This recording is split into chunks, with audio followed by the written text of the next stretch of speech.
отворен и предварително стерилизиран.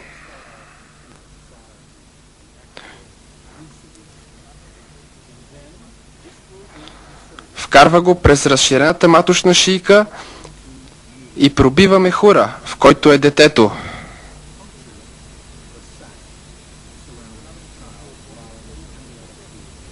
Позволявайки на околоплодната течност да изтече. Инструментът ще влезе в директен контакт с детето и с налягане приблизително равно на налягането на 55 мм живачен стълб, приложено към края му, така както той е прикрепен към смукателна тръба и свързан с специален вакуумен апарат. Ще започне да разкъсва детето, частите на тялото му се откъсват една по една, докато останат само отделни парчета биомаса и главата.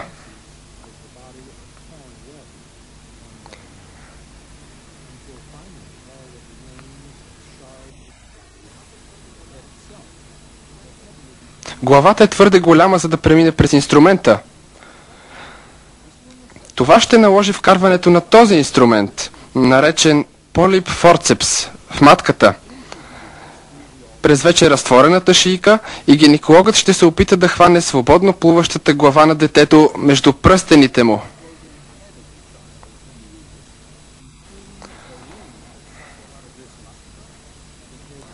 След това главата се смачква и се изважда съдържанието й. Накрая се изваждат костите на главата и чак след това абортът се счита за окончателно приключен. Виждали сме как изглежда 12-седмично дете на екрана на видеозона. И също така сме проследявали технологията и стъпките за извършването на аборт в 12-та седмица. Сега за първи път ще видим филм, проследяващ извършването на аборт на 12-седмичен плод на екрана на видеозон. Запомнете, че това не е необикновен случай на късен аборт. Това е един от 4000-те аборти, които се извършват всеки ден в Съединените щати. Този филм беше направен в клиника за аборти. Лекарят, който извърши аборта, беше млад мъж, работещ едновременно в две клиники. От началото на практиката си той вече беше направил приблизително 10 000 аборта. Когато беше помолен да присъства на събирането за редактирането на филма, той бе толкова ужасен от това, което е правил, че напусна стаята моментално, върна се отново, за да довърши редактирането, но никога след това не направи друг аборт. Младата жена, която работеше с ултразвуковата камера, беше феминистка и привърженичка на абортите. Но и тя беше толкова потресена от това, което видя, че започна да избягва дискусиите за абортите.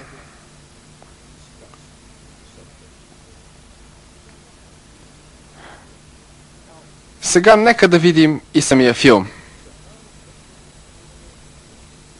Наблюдаваме секторно сканиране на ултразвуковия образ на 12-седмично неродено дете в момента на извършването му.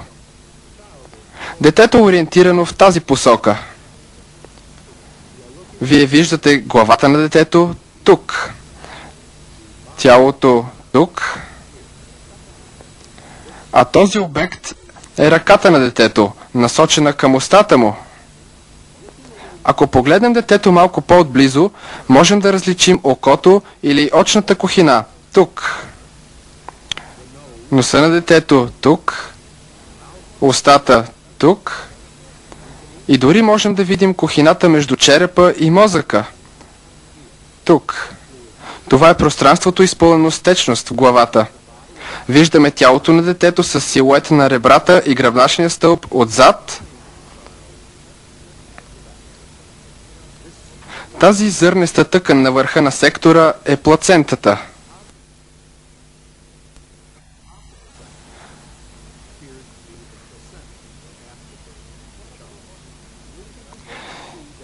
И по-надолу можем да видим бедрата и късичките крачета на детето,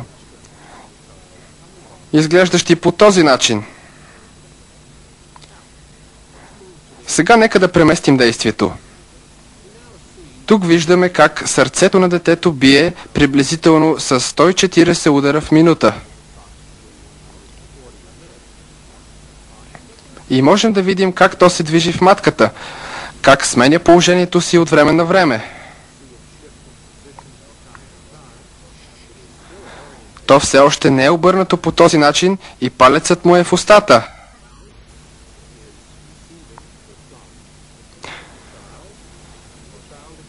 Детето отново се раздвижва тихичко в своето убежище.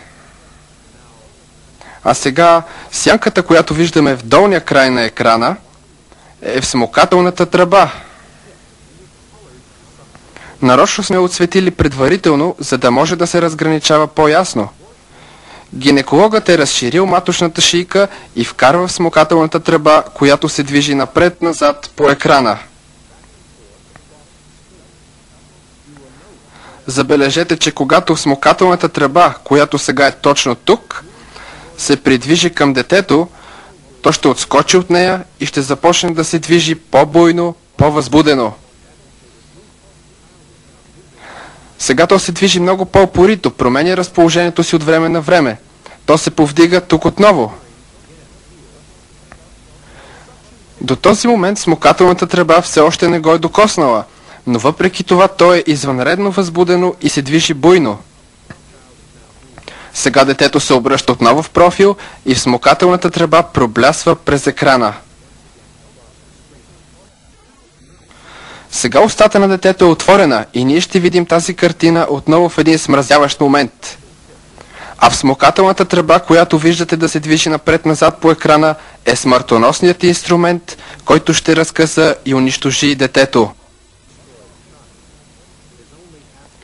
Това става след като околоплодната течност се изтекла и обвивката е била отстранена, така че инструментът да достигне детето. Ние виждаме как смукателната тръба се движи напред-назад, докато гинекологът търси тялото на детето. Още веднъж виждаме широко отворената в един вик, без звук, уста на детето, една вледеняваща кръвта картина. Това е тихият вик на детето, заплашено от неизбежно унищожение. Сега сърдечната дейност се ускорява драматично и движенията на детето стават все по-буйни. То изглежда по-агресивно. То се раздвижва отново. Всеки може да види преместването наляво в матката, опитвайки се един отчаян опит да избегне безжалостните инструменти, използвани от гинеколога, за да унищожи живота му.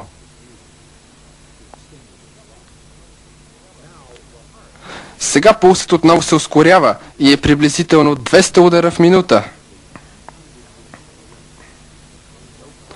И няма съмнение, че детето чувства смъртоносната опасност. Мембраната сега е спукана и околоплодната течност е изтекла. Никой повече не може да види огромния резервоар от течност, заобикаляща детето. След като течността е изтекла, смукателната тръба се прилепва плътно към детското тяло и то се изтегля надолу от вакуума, като постепенно тялото се отделя от главата.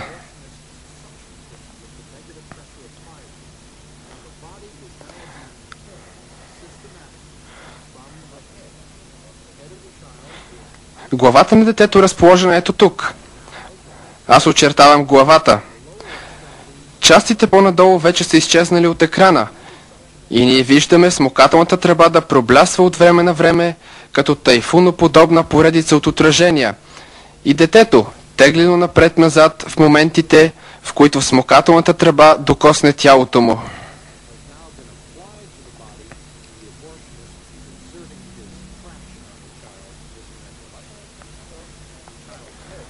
Главата на детето все още се различава.